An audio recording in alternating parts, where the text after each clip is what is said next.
All right, guys, I'm here with Mike Fireball. A lot of you know Mike, and Mike has devoted almost his entire life to military services in one way or form. The first question, Mike, is why did you join the military? Well, I joined the military because I had an ROTC scholarship. The year I graduated from high school, I was still 17 that summer, and my dad was killed in a car wreck, and Mom had already passed. So her sister adopted me. She was a major in the Army, and that gave me medical benefits and all that. So she did that so I would be provided for. Yeah. And I started school at Marshall, and she asked me, she said, would you be interested in ROTC? She said, if you join the second semester, then you can apply for a scholarship and it'll pay maybe for at least 2 years of your college. So I did that, and I usually did what she asked me, but I did that and got a 2-year scholarship, and so I had to pay back 2 years for every year of the scholarship. So I was in for 4 years, and by then I was a captain. And when it came time to decide whether to stay in or get out, I was trained at Marshall as a secondary math teacher. And it's amazing how much more money a captain with 4 years service made than a teacher just starting out. So Yeah, I understand that. and I was having fun. I enjoyed being with in a unit and working with people. And my first 8 years in, that's what I did. I was working with people, so it was fun. Yeah. There were some bad moments, of course. You have bad moments in any job, but for the most part, I really enjoyed what I was doing, and I enjoyed the relationships and the bond that you form with people, NCOs and officers. And it was amazing how the professional NCOs would help their lieutenants, and didn't want their lieutenant to look bad and make mistakes because that made them look bad, they thought. So, Sure. so I was fortunate. First Sergeant Jones and Sergeant Baxter and Sergeant Gomez and just all sorts of people, Captain Lucas, Major Potts, just all good mentors and role models.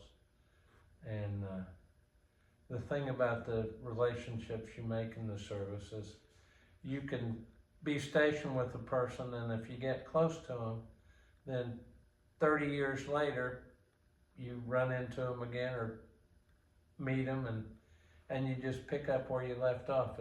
It's not like all that dead space belittled the relationship at all. It's almost closer than family in some cases. Yeah. And I really enjoyed it. Some of the staff positions were a little tedious, but you still get through those. And so along that line, what exactly did you do during your time? I was a communications officer. In the first 8 years, it was in a artillery unit, Pershing missiles in Germany, and then self-propelled artillery units in Fort Sill, 155, and I was commander of a headquarters battery in a 8-inch artillery unit. And that was fun. Then I went to my officer basic course, and then went back to Europe and was in a signal battalion, and then in another signal battalion as the XO, and then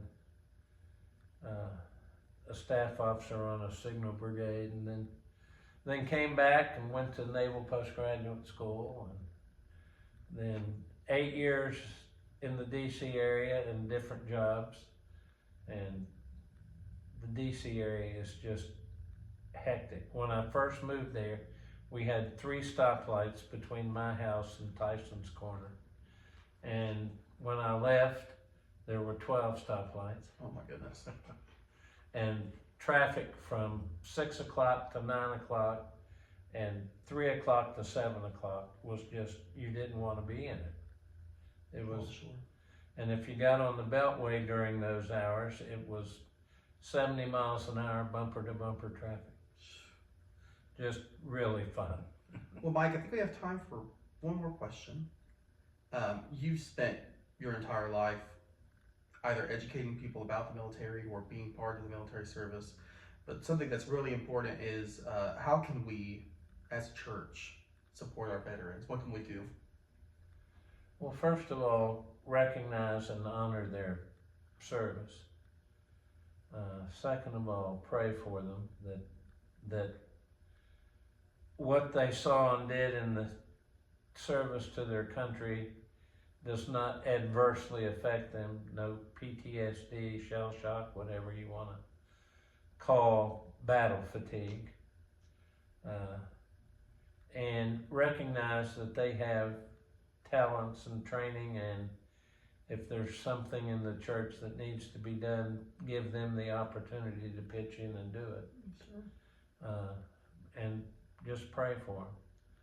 When I think back on that part of my life, I was 3.5 years in ROTC. So I was in uniform that 3.5. Then I was in the service 22 years, 3 months. And then I taught junior ROTC for 23 years. Wow. Yeah. So that's 49 years in uniform. When I retired, I didn't know what clothes to put on my head. But I enjoyed it. I met wonderful people. You meet bad people too, but Sure. that's life. Every occupation has a mix of good and bad folks, but the Army and the military in general has a way of weeding out most of the bad ones. So. Sure. Well, guys, Mike's not just a contributing member of our choir. He's also a very, very good contributor to our nation over the past 40-some years. So there's nothing better than that when it comes to an interview for our patriotic cantata. So we hope you enjoy the next song, and thank you guys so much. Thank you.